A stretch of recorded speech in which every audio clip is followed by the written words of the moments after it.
Assalamualaikum. Ketemu lagi sama aku di channel Techno Infinity.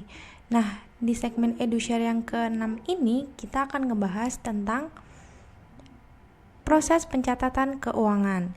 Jadi, tonton videonya sampai akhir ya.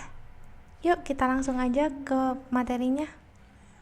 Nah, dalam proses pencatatan keuangan, kita akan melalui 15 proses atau 15 step. Nah, untuk step yang pertama yaitu klasifikasi transaksi. Nah, dalam proses ini kita harus mampu mengklasifikasikan transaksi yang sudah ada atau sudah terjadi ke dalam akun-akun akuntansi dan menghitung setiap transaksi tersebut. Selanjutnya, kita akan memindahkan transaksi-transaksi yang sudah diklasifikasikan ke dalam akun tersebut ke dalam jurnal, sesuai dengan kaidah akuntansi yang berlaku. Selanjutnya, yang ketiga yaitu buku besar. Nah, dalam buku besar ini kita akan memindahkan akun-akun yang sudah di jurnal ke dalam buku besar sesuai dengan nama akunnya. Nah, perlu diperhatikan dalam pemindahannya kita harus memperhatikan debit dan kreditnya agar tidak salah dalam memasukkan transaksi tersebut. Selanjutnya yang keempat yaitu buku besar pembantu. Buku besar pembantu biasanya digunakan untuk menghitung utang dan piutang. Fungsinya sama dengan buku besar biasa, hanya untuk mengklasifikasikan secara rinci utang-utang dan piutang dari perorangan atau organisasi tertentu. Selanjutnya nomor 5 yaitu jurnal penyesuaian. Nah, jurnal penyesuaian ini dilakukan apabila terjadi koreksi pada transaksi yang sudah diinputkan. Selanjutnya yang keenam yaitu posting ke buku besar. Nah, setelah kita membuat jurnal penyesuaian, kita akan mempostingnya kembali ke dalam buku besar. Nah, selanjutnya yang ketujuh yaitu worksheet. Worksheet ini terdiri dari beberapa kolom yang berisi informasi keuangan berupa akun beserta jumlahnya yang kita dapatkan dari buku besar. Nah, fungsi dari worksheet sendiri untuk memudahkan kita dalam membuat jurnal dan laporan laba rugi.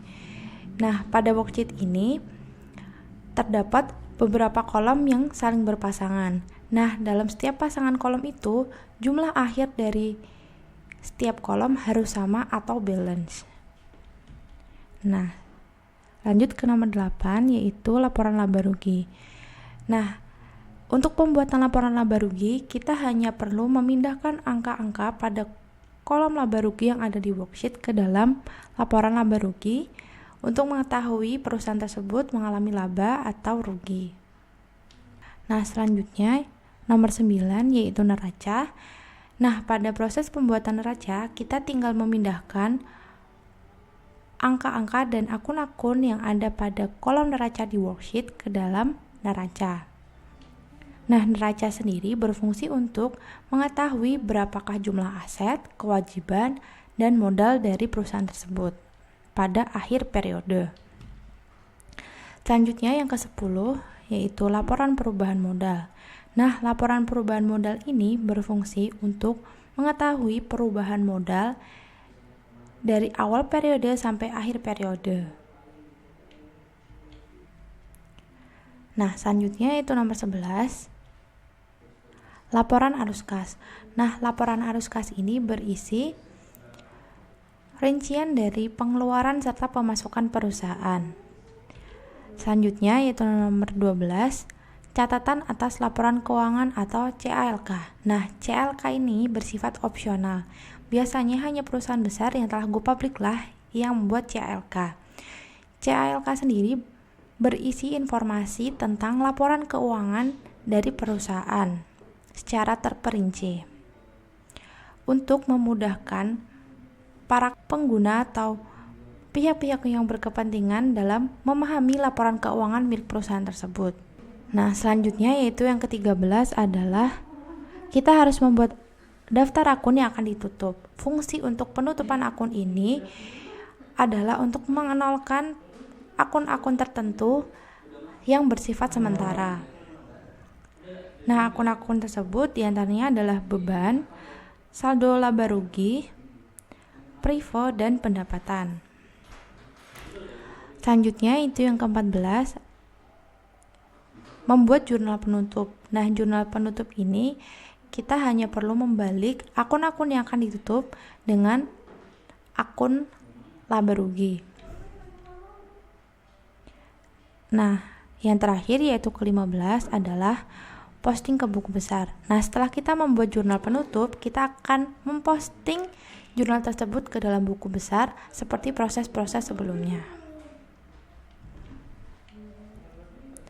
Nah, perlu diperhatikan dalam jurnal penyesuaian, akun-akun yang membutuhkan penyesuaian adalah perlengkapan, beban dibayar di muka, aktiva tetap atau penyusutan, pendapatan dibayar di muka, serta piutang tak tertagih.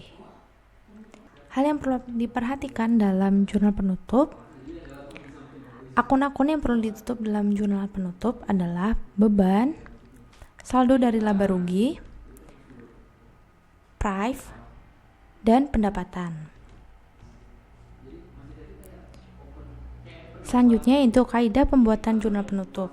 Yang pertama yaitu memindahkan saldo akun pendapatan ke dalam ikhtisar laba rugi, memindahkan akun beban ke dalam ikhtisar laba rugi, dan memindahkan saldo ikhtisar laba rugi ke dalam modal.